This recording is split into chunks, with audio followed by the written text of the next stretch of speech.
No problem. But this month is a special month to me, so this might hit people. I'm just going to let them know trigger warning. This is Spirits from a Boy to a Man. It's one of my first pieces that my daughter was like, Dad, enough sobriety. Let's hear about you. So it's been a while since I did this too, so this is great. See, I didn't know how to start this because this piece deals with emotions in my life, which could have me staring into the abyss of my mind, but this is my therapy, poetry. So it comes with many tools like the Swiss. I'm knifing through things that are in my past with a Kretz. Used to be pissed at everything and now being clear and guided by my higher power that now leaves me in bliss. I'm mainly French and Haitian, repping a fleur-de-lis as well as my beliefs like I'm a voodoo priest. They say it's all in the movies. Alright, my bad. You got this. I'm trying to start flowing water. I mean, it's been a long time, so. Used to be pissed at everything and now being clear and guided by my higher powers that now leave me in bliss. I'm mainly French and Haitian, repping a fleur-de-lis, as well as my beliefs like I'm a voodoo priest. My higher power, which are spirits of loved ones past, that for many choose not to and can't believe. They may say it's all in the movies or in people's minds that they look to retrieve something or anything of a person who passed away. Or maybe it's the spirit is looking for a whoopee to possess and be used to sway. But from Pat to Rick, I believe in spirits that are with us every day. So are they ghosts?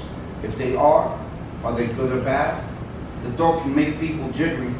Do they mean well or looking to cause injury? Better yet, are they trying to help or malicious with trickery? Some will feel and say it's confusing, unreal, or even a mystery. But it's my life I'm sharing about, so save your judging for yourself. This is my reality. Was told by family members that are still left and on this earth that from as early as 3, maybe even before birth, I was talking to imaginary people and seeing things others couldn't. And even then, nobody believed me and they wouldn't. I know to the skeptics, they'll say it's all bullshit and fake, or others will sound like older people who say, there's an answer for everything, for goodness sakes. I would have said the same, but it's different when you walk into a warm room and it turns into a freezer and you can see your breath and feel impending doom. Or you look into a mirror and blink and your eyes and your face changes into another person or being or breaks apart and then rearranges. And in reality, I would have agreed to not believe. Until a mother for 3.5 years went to every doctor and took every pill, had her body cut and burned with chemo that was like Chernobyl to kill, went to every church and religion, begging God to fill the void of knowing the end was closing in, past and near. The cancer that in the late 80s doctors could only give hopeful answers. But as Mary knew Jesus would have to die, she begged for God to enhance her. I could never know that feeling and what she went through. I tried. Or how she would always be smiling, and I'm sure by herself how she cried. So this is how I know spirits are real and exist. On July 11, 1990, early morning at 2:36, in the hospital, her human flame went out, but her light never dimmed out. Her spirit woke up her little boy in the basement, no frailness or sickness, but as radiant as a star, no doubt. And as he began to talk, she started to walk away, so he began to shout. He got up and out of the bed and followed her to the bathroom. She went through the bathroom door and he opened it to presume she was there. And I'm putting on the light, nothing. This wasn't by accident. It showed me at age 10 that spirits are real with no precedent.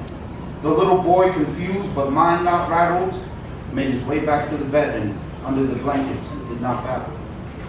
About 8-ish in the morning, the red rotary phone rang in the basement. His grandmother answered upstairs. He picked up the phone with careful hand placement. It was his aunt informing his grandmother of his mother's passing. There was no yelling or screaming or asking God why, but internal tears were amassing. Knowing she was gone in earthly form, but it's amazing that a person's spirit can be so strong. And I'm sure I'll be with her again when it's my time to be gone. See, I used to worry what people would say, and in writing about this, it's letting my kids know about their dad's past. And when he dies, it's okay. I used to hate God because he kept taking everything I loved away, but I love God so much now and always live to pray. And all those people that have left me on this earth, I know have been my angels, knowing they have saved, watched over, and blessed me, with me every day. Love you, Mama. You know my many angels watching over me and my kids. Amen. And to those lost by this disease, may God bless you and your family. And then normally I always have a paper and I try to get the whole audience to just say, "Love cancer." So that's it. Love cancer.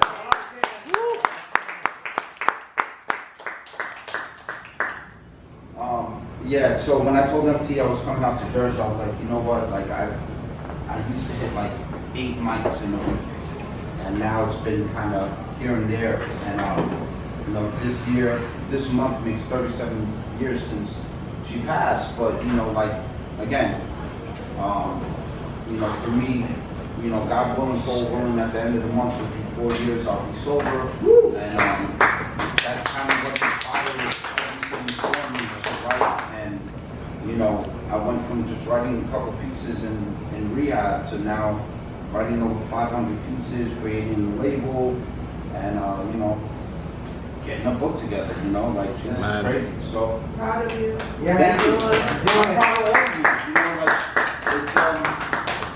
it takes a community to raise people. You're making me cry, brother. Just so you know, like hitting home, bro. So thank you for that. It always does.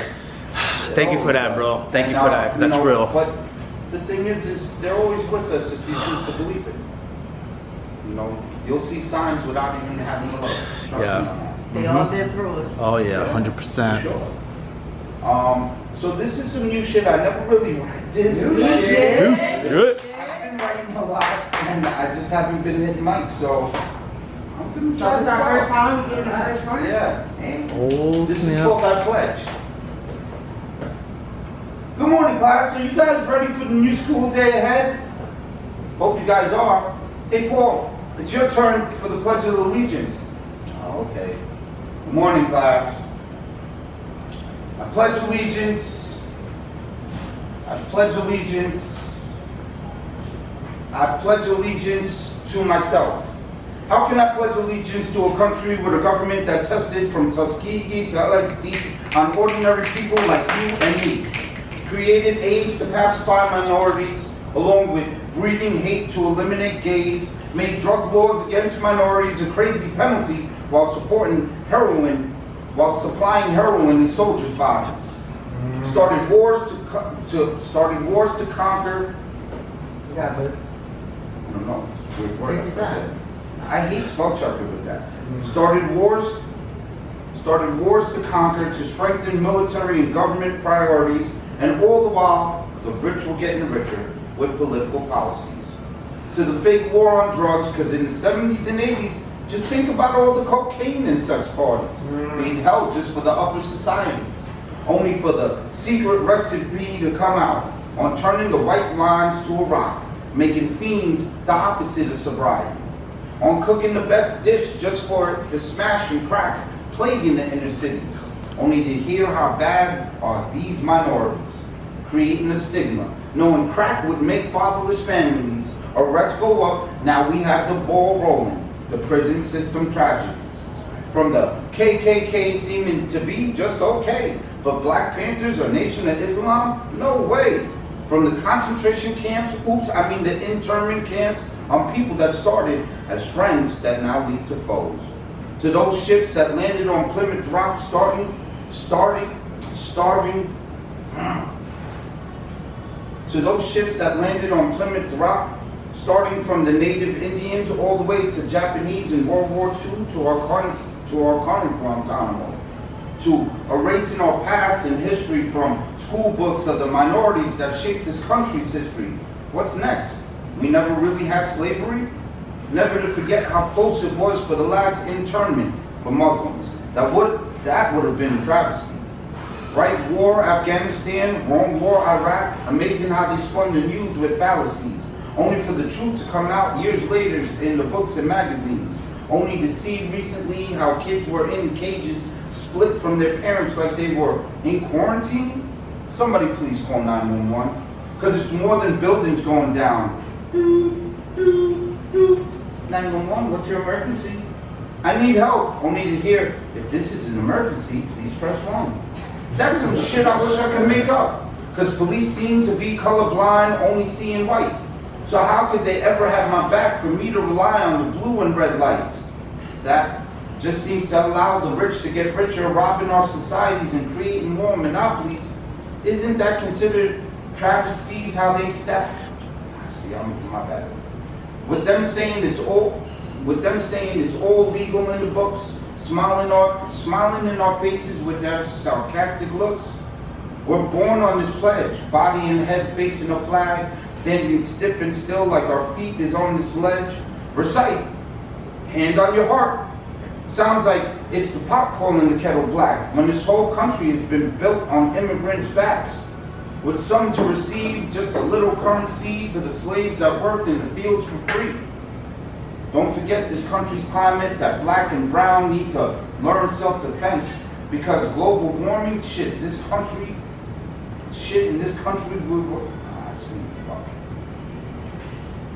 I don't know, I apologize. It's all good, bro. It's still art. Well, you know what? I heard the greatest trick the devil ever played was saying he doesn't exist. Makes me think, the greatest trick the rich say is they ain't rich, or is that America ain't great. Well, I know for me, and I think for many of you, we are great. Let's love and move above the hate, being unified, just like our 50 states.